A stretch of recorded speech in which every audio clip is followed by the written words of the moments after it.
अगली बार जब वोट देने जाइए, वोट जिसको दीजिए, लेकिन वोट देते समय स्वार्थी बनिए।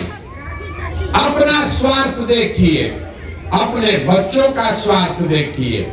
नेता लोग आकर कहेगा सब लोग देश के लिए वोट दो, कोई कहता है अपने जात वाले को जिताना है इसलिए वोट दो, कोई कहता है मंदिर बना दिए इसलिए वोट दो, कोई कह रहा है लालू नहीं जीतना चाहिए इसलिए वोट दो, कोई कह रहा है मोदी को प्रधानमंत्री बनाना है इसलिए वोट दो।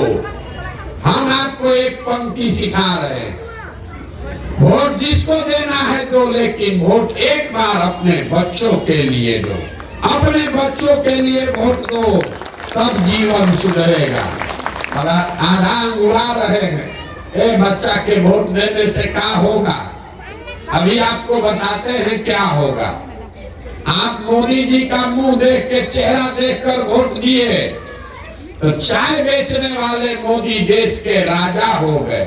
ये आपके वोट का ताकत है। आपने लालू का चेहरा देखकर वोट दिया तो भैंस चराने वाले लालू बिहार के राजा हो गए। ये आपके वोट की ताकत है।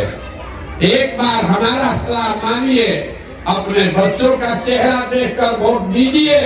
आपके बच्चे भी बेरोजगार नहीं रहेंगे, लेकिन अपने बच्चों के लिए वोट दीजिए। और दूसरी बात, अपने वोट का कीमत पूरा वसूलिए।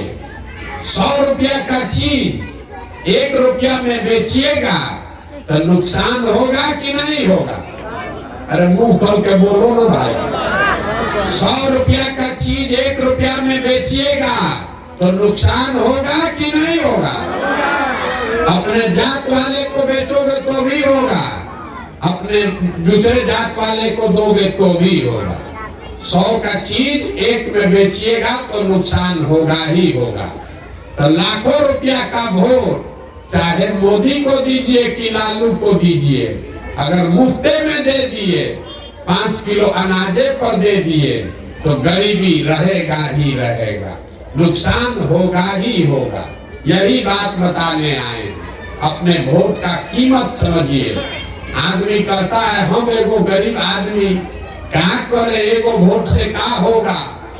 अरे एक वोट जो आप देते हैं, जो प्रधानमंत्री बनता है देश का राजा, वो आपके एक वोट के ताकत से हर साल 45 लाख करोड़ रुपया के तिजोरी का मालिक है।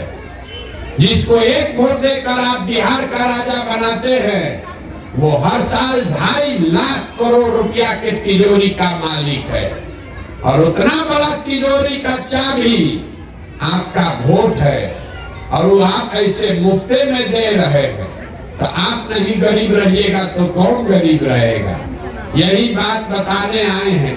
समझ में आए तो बहुत अच्छा, और न समझ में आए तो जैसे जिंदगी चल रहा है वैसे चलाइए। हमने आपसे वोट मांगा नहीं, पैसा चंदा हम किसी से लेते नहीं है, लेकिन आपसे मांगने आए हैं आपका आशीर्वाद। ये टेढ़ा काम है, एगो गांव में समझाने से नहीं होगा, 40,000 गांव में समझाना है। आप 5 दिन जाते हैं बाबा धाम, आपका पैर और फूल जाता है। हम 16 महीना से पैदले चल रहे, अभी कई महीना तक और चलेंगे। कैसे चल रहे हैं? ये चल रहे हैं ऊपर वाले की कृपा से और आप सबकी दुआ और आशीर्वाद से। अगर आपको लगता है कि जो बात हम बता रहे हैं वो ठीक है, जो रास्ता दिखा रहे हैं वो ठीक रास्ता है, जो प्रयास कर रहे हैं ये ठीक प्रयास है, तो और कुछ नहीं, एक बार हाथ उठाकर आशीर्वाद दीजिए और बताइए कि ये प्रयास होना चाहिए कि नहीं होना चाहिए। जोर से बोलिए, होना चाहिए कि नहीं होना चाहिए? होना चाहिए।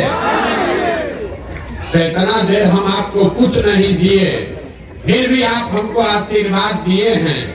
एगो मीठा चीज देकर आपको घरे भेजेंगे। भगवान ने जो हमको पैसा, शक्ति, बुद्धि दिया है, लोग कहता है कि हम जिसका हाथ पकड़ते हैं वो आदमी राजा बन जाता है। तो इस बार संकल्प लेकर आए हैं भी किसी नेता और दल का नहीं, बिहार की जनता का हाथ पकड़े हैं, आपको सलाह दे रहे हैं। और 2 बरस में पूरा बिहार घूम के जब ये जनता का राज बनेगा तो नाली गली बने चाहे मत बने, स्कूल अस्पताल जब सुधरेगा तब सुधरेगा, लेकिन साल भर के अंदर, इसको याद रखिए, साल भर के अंदर जितना आपके घर का सामान गया है बाहर मजदूरी करने, और जो आपका बाल बच्चा पढ़ लिख के यहाँ बेरोजगार बैठा है, सभी के लिए कम से कम 10 से 12 हजार रुपया के रोजगार का व्यवस्था यही बिहार में करके आपको देंगे।